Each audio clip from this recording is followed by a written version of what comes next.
টি-20 বিশ্বকাপে বিশ্ব রেকর্ড গড়েছেন নিউজিল্যান্ডের তারকা পেস বোলার লকি ফার্গুসন। গতকাল সোমবার পাপুয়া নিউ গিনির বিপক্ষে টি-20 ক্রিকেটের ইতিহাসে কৃপণতম বোলিং করেছেন কিউই এই তারকা পেসার।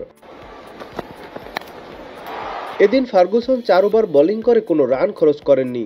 4টি ওভারই মেডেন দিয়েছেন। শুধু তাই নয়, 3টি উইকেটও নিয়েছেন তিনি। টি-20তে এটাই সেরা বোলিং ফিগার।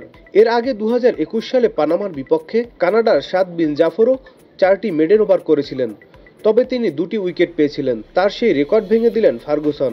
টি-20 বিশ্বকাপের ইতিহাসে এতদিন পর্যন্ত সর্বাধিক 2টি মেডেনের ইতিহাস রয়েছে 3 বোলারের। তার মধ্যে এবারের আসরে বাংলাদেশের তরুণ তারকা পেসার তানজিম হাসান সাকিব গতকাল নেপালের বিপক্ষে 2টি মেডেন ওভার করেন।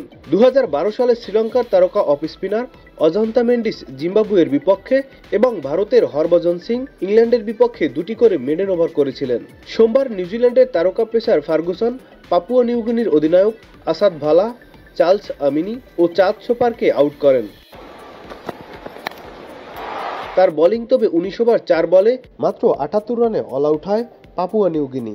টার্গেট তাড়া করতে নেমে 46 বল হাতে রেখেই 7 উইকেটের জয় নিশ্চিত করে নিউজিল্যান্ড। টি-20 বিশ্বকাপে এটা নিউজিল্যান্ডের সান্ত্বনার জয়। তারা আসরের প্রথম 2 ম্যাচে আফগানিস্তান আর ওয়েস্ট ইন্ডিজের বিপক্ষে হেরেই বিশ্বকাপের গ্রুপ পর্ব থেকে ছিটকে যায়।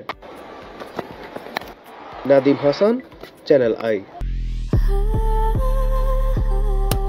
Walton Switch, stylish and elegant.